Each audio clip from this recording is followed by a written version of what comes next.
Make your day richer than it was before. Got some good times knocking upon your front door.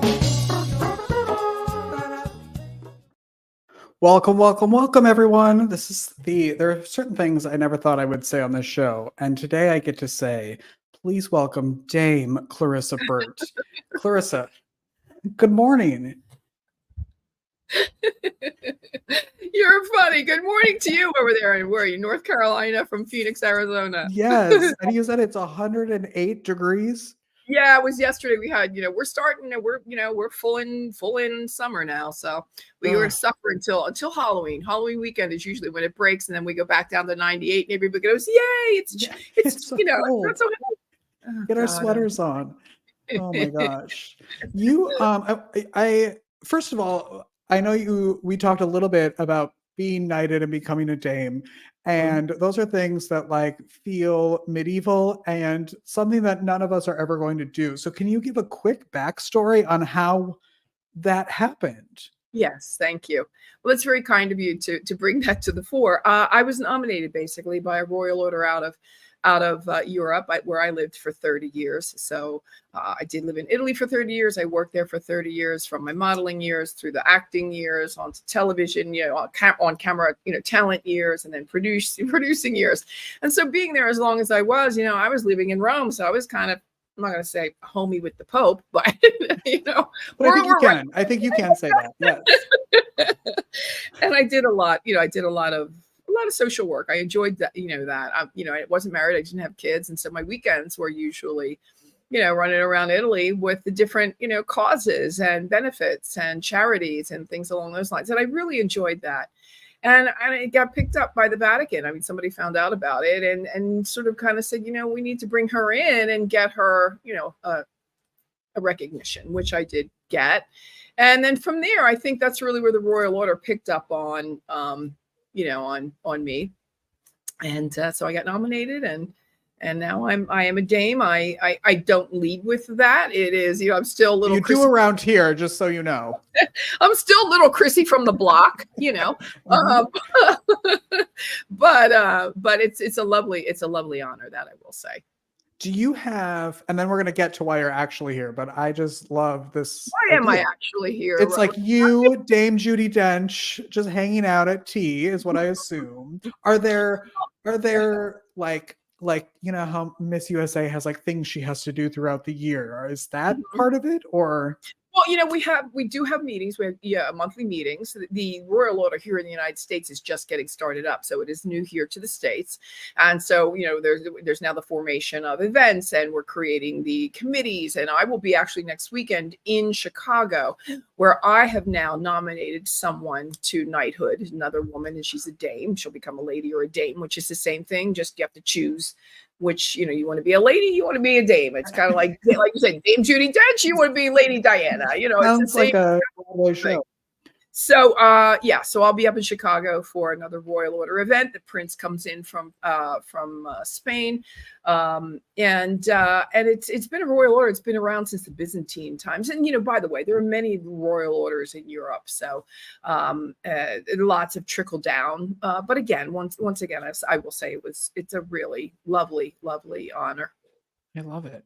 You are not here to ask me to be a dame or a lady, but you are here to talk about your book, The Self-Esteem Regime, which I absolutely love. And what brought you to that point that you thought, I need to write a book? Yeah. Well, the book was, I think it was in me for a really long time. And thank goodness that Gary Cripps, who was in he helped me write the book, actually, because I have a million ideas, but I'm never going to sit down and write. That's just not going to be me. So Gary saw me on stage once and said, I really need to write your book. And I said, let's do this. So we did it. It's been in Barnes and Noble on the shelves for the last 2.5 years, which is really a crowning moment, Richard. I have to tell you, it's just really something that I'm real proud about. But the work itself, I call the self-esteem a manual, the self-esteem regime a manual, a mission, and a movement.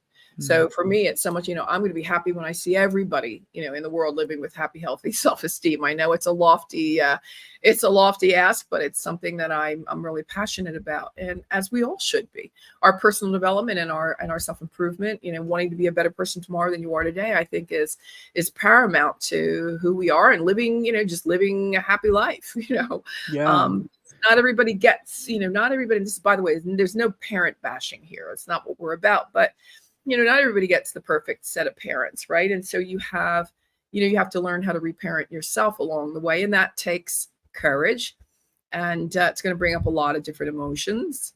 And so the book will help you through that. The first chapter, we have 12 different chapters. Each chapter begins with a word. Regime itself means an organized way of doing things. So you're not going to read about self-esteem. You're going to get in there and do the work. And so first chapter is release. Second chapter is rebuild. Third chapter is responsibility. And on it goes until chapter 12, which is reciprocal, which is, again, is the law of reciprocity, which was a difficult one for me. I was happy to give, do, run, help everybody out. But when it came to my receiving, I just didn't, it wasn't in the cards for me until somebody said to me, well, Clarissa, it's so hard to do for you. Like you do it all. And there's like, in other words, there's no space. You give no space for others, to have their satisfaction of being able to do for you. So that was a big, it was another like, oh, okay, light bulb moment. And again, we are always a work in progress, Richard, and it's just the way it is. We're a work in progress. We are constantly evolving, and life is life. It's going to trigger you, and it's going to not always be pleasant. But if you have the proper tools in the shed on any given day that you need when something not so pleasant goes down, you'll get through it with more ease. Yeah, and that it's work, right? That it's not just sit and meditate for 10 minutes and then it's over and you feel better the next day. And it takes work. What do you think while you were talking, the phrase "fake it till you make it" popped in my head, and you hear that a lot of like, just it's okay, fake it until you make it, pretend you're happy, pretend you're okay. Like, what is your thought? Pretending, there's no pretending. Comes to self-esteem. This is the real deal. I mean, you're dealing with yourself. You're dealing with your relationship to self. Many people really don't like themselves, Richard, really just don't like themselves.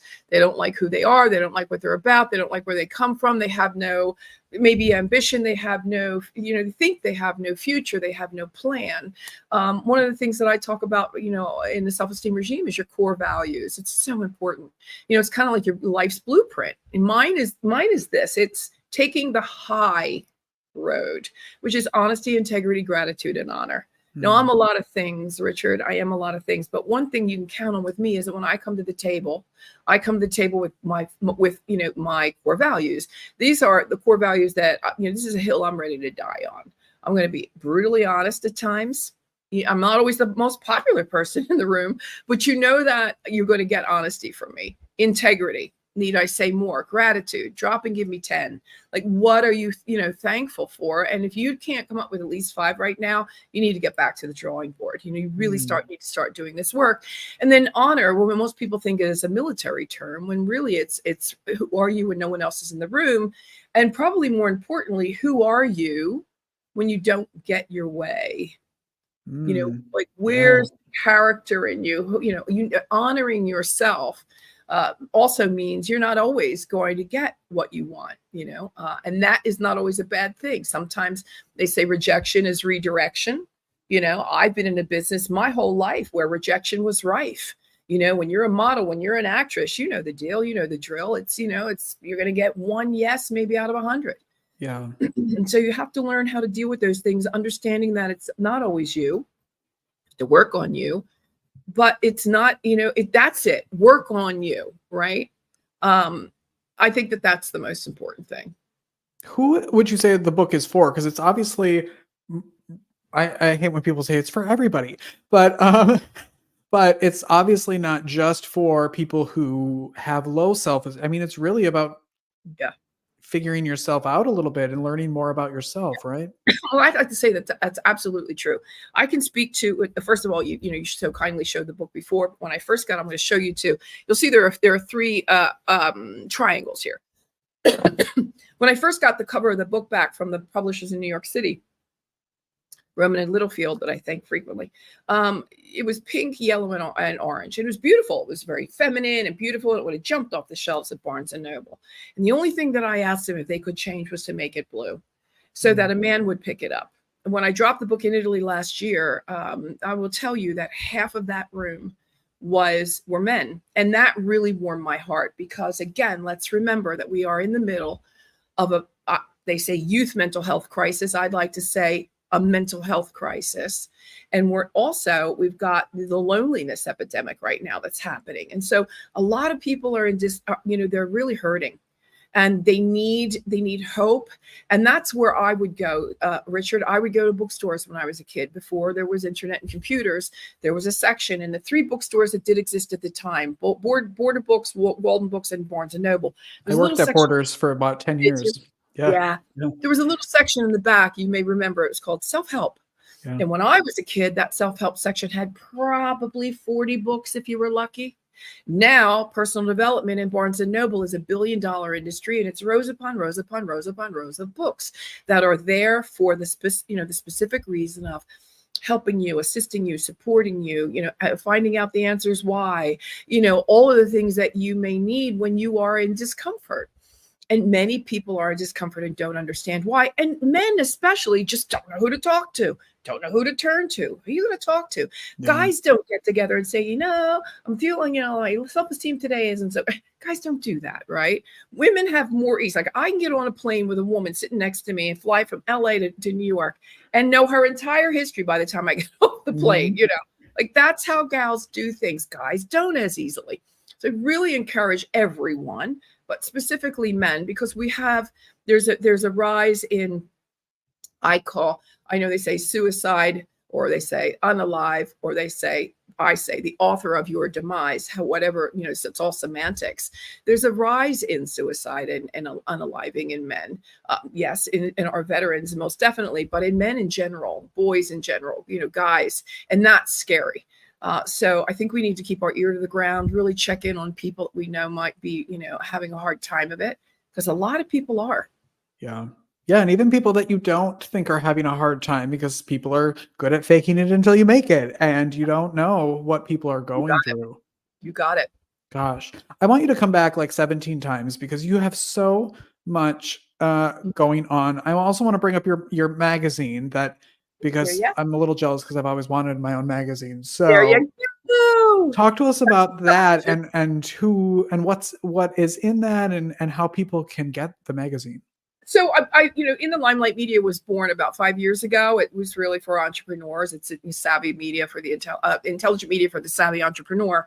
And basically it's a lifestyle magazine. I break down self-esteem into look good, feel good, be good, and greater good, right? So those are all, the 4 pillars of self-esteem. And that's where I look for people or entrepreneurs that have products or services that will help you look better, feel better, be better, or live your greater good. And usually greater good is, giving back, paying it forward, tithing, volunteering, charities. So I give free space to charity. Wow. Yeah. That's exactly what this show is for. This is why I think you're the perfect guest for this show, because this show is all about making your day better and richer. And that's exactly what you are really on a mission to do. And I love it. And I'm so honored to have you here. Thank you so much. I'm so proud to be here. Oh, I'm so glad. How can people connect with you and learn more about what you're doing? I'm pretty much everywhere on social media. I am Clarissa Burt, except for Snapchat. I don't even know what that is. And then, it's clarissaburt.com is the website. The book you can find in Barnes & Noble in the stores, or you can find it at barnesandnoble.com, Amazon, Kindle, and Audible. So no excuses, everybody. It's out there to be found. Good. Perfect. Dame Clarissa Burt, everybody. Thank you so much for being here. Richard, you've been such a pleasure. Thank you so much. I appreciate it. We will be right back after this, everyone. It's premiere week on Make Your Day Richer with Richard Wilmore, featuring Ashley and Becky, the hosts of the podcast 2 Girls with Cancer. Self-Esteem Regime author Clarissa Burt, grief blogger Jason Tuttle, the LinkedIn cheerleader Aquacant, weekdays at 10 a.m. Eastern starting June 10th. I feel better just, oh wait, let's get this out of here. How do I do that? Get here. Watch. I know how to do this. It's my own show. I don't know what's happening. I feel better just having Clarissa on the show today. I think you should get her book, and we'll put those all in the notes and in the comments so you can go order that. Thank you all for watching today. I love you all. Tomorrow, we've got Grief Blogger. He started a blog called Letters to Zachary about the death of his son, and we're going to talk all about men's grief and the openness, which goes right into what Clarissa was talking about today. So it's a great week to make your day richer, everyone. We'll see you tomorrow. I love you. Goodbye.